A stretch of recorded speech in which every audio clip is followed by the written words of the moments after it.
Right, so you've built this amazing crypto project, right? Yeah. It's innovative, it's got potential, it's ready to change the world. But how do you even get anyone to notice you with so much going on in the crypto space? It's a jungle out there. It really is. That's what we're diving into today, how to be heard. This is Mastering the Crypto Media, your cheat sheet for getting seen and heard. It's not about just hyping things up either. Think of it like a roadmap. There's a whole strategy laid out here. 4 phases to walk you through it all. Okay, so phase 1, establish your brand. Sounds pretty standard. So I need a cool name, a logo. What else? It's so much more than that. It's about telling your story. Why should anyone care? What problem are you solving that's going to resonate with people? They call it your elevator pitch. Short, sweet, impactful. Like, I was talking to a friend about this new DeFi platform. Right.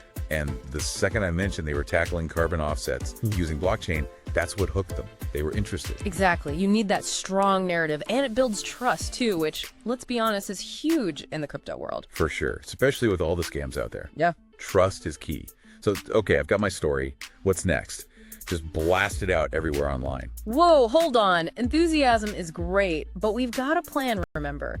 Creating a plan for success. That's phase 2. And it's all about strategy. You need to have goals in mind and not just like get more followers. So you're saying instead of chasing like Twitter followers, I need to think about what actually matters. Are people visiting my website? Yes. Are they actually engaging with my project? And to keep it all straight, the playbook talks about using a content calendar.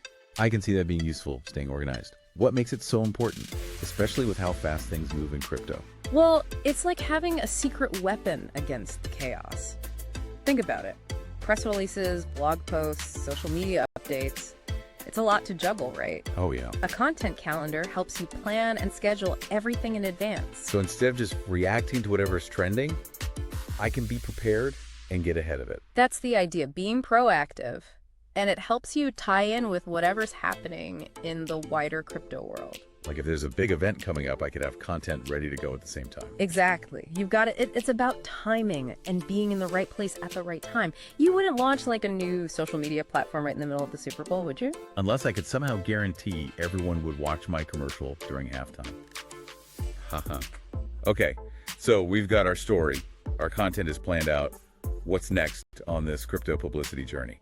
Time to make it happen. Pitching always makes me a little nervous, to be honest. How do I get those crypto journalists to even notice me when they're probably getting bombarded with pitches all the time? We need a good hook. That compelling story we talked about, that's what's going to grab their attention, make it personal. So no sending out like a generic email to everyone. Right, no one wants to feel like they're just another name on a list. Okay, so I should personalize it to each journalist and their audience. Exactly. What's going to appeal to their readers? What problem are you solving that they would care about? What makes your approach different and exciting and something they could write about? So instead of, hey, check out my new crypto project, it's more like, hey, you write about decentralized finance and the problems of people not having access to it. Well, this is what my project is addressing. Okay. And here's why your readers will find it really interesting. Now you're thinking strategically. It's kind of like placing an ad in the real world. You've got to target the right people with the right message.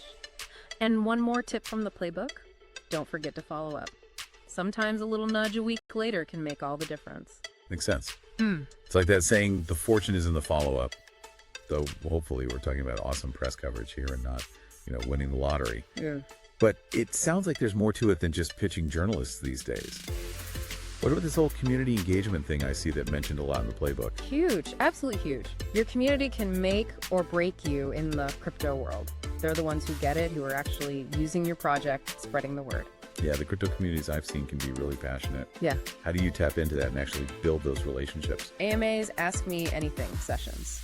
Those are a big one. It's like opening up the floor, giving people direct access to ask questions, get to know the team. I actually did a crypto AMA a while back for a project I was interested in. And honestly, it totally changed how I saw them.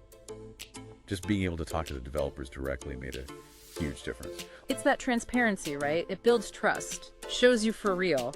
And it's not just about answering questions either. You've got to be upfront about the challenges, acknowledge if something's not working. You're authentic, Yeah. that you're not just hiding behind a website. So we've established our brand, we've got a plan, we're putting it all into action. Are we done yet? Almost. But crypto never sits still, right? What works today might be old news tomorrow. That's why phase 4 is all about learn and grow. Always learning sounds kind of tiring. It's how you stay ahead of the game. This phase is about looking at the data, what's working, what's not. Check your website traffic. Which pages are people clicking on? Where are they coming from? What's resonating on social media? Let that guide you, not just your gut feeling. So less like throwing spaghetti at the wall and seeing what sticks. More like, I don't know, aiming it strategically or something. Yeah, a little bit of both can be good, but data helps you make smarter choices in the long run. And don't underestimate feedback either. Talk to your community, your advisors, other projects in the space. That's how you learn and adapt and ultimately thrive in the crypto world. Makes sense. So it's all about staying flexible, riding the waves. It's like surfing.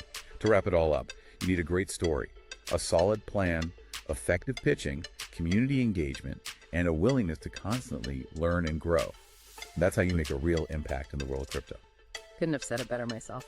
And this playbook, Mastering the Crypto Media, is an amazing resource for anyone who wants to learn more. It's not about taking shortcuts, it's about doing it right. Exactly. And hey, speaking of resources, I hear they're offering a free strategy session for anyone who's interested. That's a pretty great bonus for our listeners today. So there you have it, how to navigate the wild world of crypto publicity. Now go out there and make some noise. Thanks for joining us on this deep dive. Until next time.